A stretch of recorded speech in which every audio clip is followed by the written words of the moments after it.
हम बात करेंगे संबंधों पर, क्योंकि जगत का सारा व्यवहार संबंधों पर टिका है। कहीं पारिवारिक संबंध होता है तो कहीं कारोबार का संबंध होता है। पिता पुत्र का संबंध और पति पत्नी के संबंध में अंतर प्रतीत होता है। मित्रों के संबंध में और कारोबार के संबंध में भेद दिखाई देता है, और फिर भी सभी संबंधों में एक समानता है।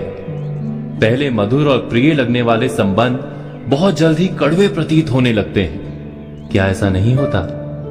क्या हमारे अधिकतर संबंध बोझ नहीं बन जाते जीवन में? पर ऐसा होता क्यों है? संबंध वास्तव में क्या है? कुछ संबंध का आधार प्रेम पर होता है तो अन्य संबंध का आधार लाभ पर। फिर भी सारे संबंध अंत में टूटने क्यों लगते हैं?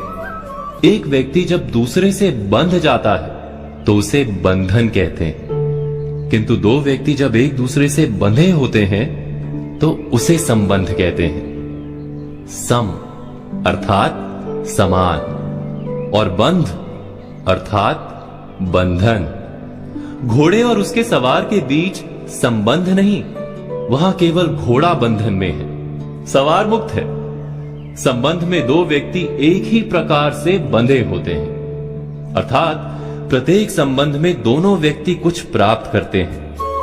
पिता यदि पुत्र को परवरिश देता है तो पुत्र भी पिता को प्रेम और गर्व देता है। बड़े होकर वही पुत्र यदि पिता को संभालता है तो बदले में वृद्ध पिता मार्गदर्शन देता है। ऐसा ही प्रत्येक संबंध में होता है ना। आदान यानी प्राप्त करना और प्रदान यानी देना। ऐसे आदान प्रदान की असमानता दिखाई दे तो वो भ्रम है। वास्तव में जहां असमानता नहीं होती वहीं संबंध होता है, और संबंध में कड़वाहट का कारण भी उसी से समझ में आ जाता है। जब भी दो में से कोई एक व्यक्ति अपने प्रदान का महत्व अधिक मानने लगता है तो संबंध कच्चा हो जाता है। अपने सारे संबंधों को देखिए और परखिए।